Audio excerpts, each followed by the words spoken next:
Hello viewers, আজ আমি আপনাদেরকে এই যে মাটির দল্লার সাহায্যে বিভিন্নভাবে গৃহসজ্জার অনেক কিছু তৈরি করা যায় সৌন্দর্যের জন্য। আমি সৌন্দর্য হিসাবে আজকে আমি বেছে নিয়েছি একটা প্লান্টার তৈরি করব, যেটা গৃহের বিভিন্ন কর্নারে গাছ লাগিয়ে গৃহের সৌন্দর্য বৃদ্ধি করা যেতে পারে কিভাবে, এবং তার পাশাপাশি যে পটটিতে রাখা হবে সেই মাটির পাত্রটি একটু অন্যরকম হবে। দেখুন আমি কিভাবে সেই পটটা তৈরি করছি।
দেখুন পটার হুইলের মাধ্যমে পটটি তৈরি হলো।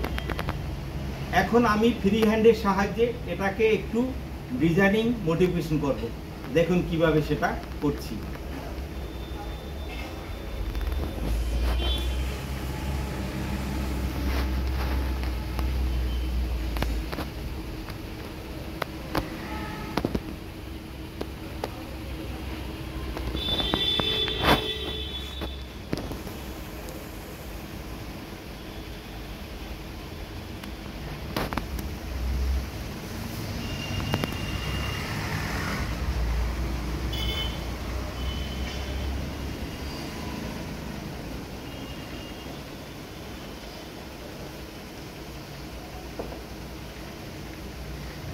দেখুন আমার এই প্লান্টারটি তৈরি হলো।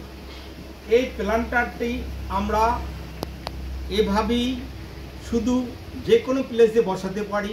আমরা গ্রিলের সাহায্যে একটু র্যাক করে একটু গোল আকৃতির করে এটার ভিতরে একটা গ্রিলের ভিতরে বসিয়ে দিয়ে প্লান্টারটা রোপণ করতে পারি। তাতে একদিকে গ্রিলের সৌন্দর্য প্লাস পটের সৌন্দর্যটা আপনার শোভা পাবে। আপনারা যদি এই ধরনের গ্রিলের কিভাবে রাখবো সেটা দেখতে চান, পরবর্তী ভিডিওতে আপনারা আমার এটা দেখতে পাবেন কিভাবে আমি গ্রিলের সাহায্যে পটটিকে রাখবো, প্লান্টারটাকে রাখবো। যদি এই ধরনের ভিডিও আপনাদের ভালো লেগে থাকে তাহলে অবশ্যই কমেন্ট করবেন, লাইক করবেন, শেয়ার করবেন। আপনাদের অসংখ্য ধন্যবাদ ভিডিওটি দেখার জন্য।